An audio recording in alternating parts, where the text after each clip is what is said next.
Здравствуйте, дети и родители!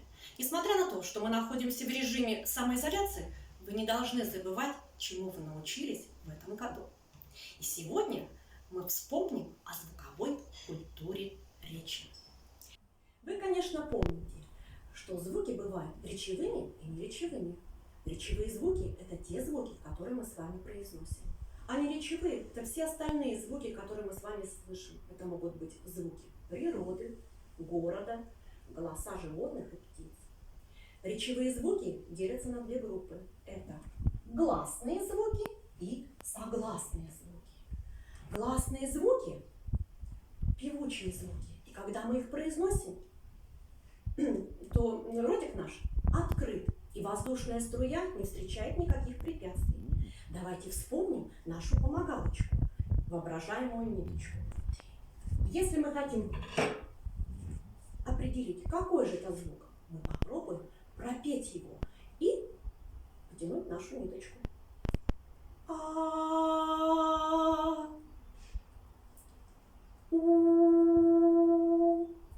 Это гласные звуки, потому что они поются. И ротик открыт. Воздушная струя выходит из ротика, не встречая никаких препятствий. Эти звуки мы отмечаем красным цветом. И живут они в замке красного цвета, в замке гласных звуков, где всегда открыта дверь.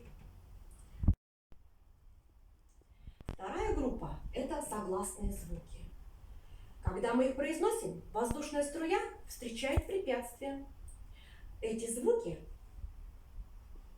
живут в замке сине-зеленого цвета, потому что они бывают твердыми, мягкими, а также они бывают звонкими и глухими. Давайте произнесем звук «п», и поможет нам опять же наша волшебная ниточка. Ниточка не тянется, звук не поется, поэтому он согласный.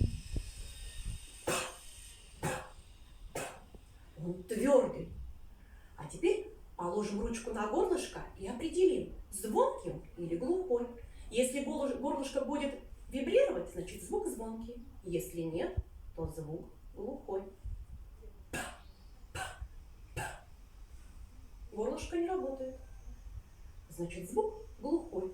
И мы его обозначим синим цветом без колокольчика.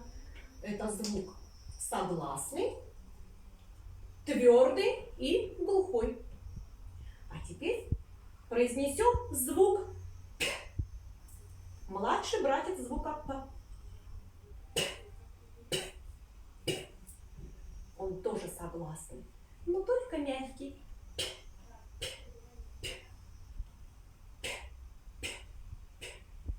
И глухой. Поэтому мы обозначаем зеленым цветом звук «п» без колокольчика. А теперь давайте проверим звук «д» и дадим ему характеристику. Какой он? «Д», «д», «д». Ниточка не тянется, звук не поется, значит он согласный. «Д», «д», «д». Твердый. Ручку положили на горлышко и проверили. «Д», «д», «д». Горлышко работает, значит звук звонкий. И мы обозначаем звук «д» синим цветом с колокольчиком. Звук «д» согласный, твердый и звонкий. У него есть младший брат. Звук «д».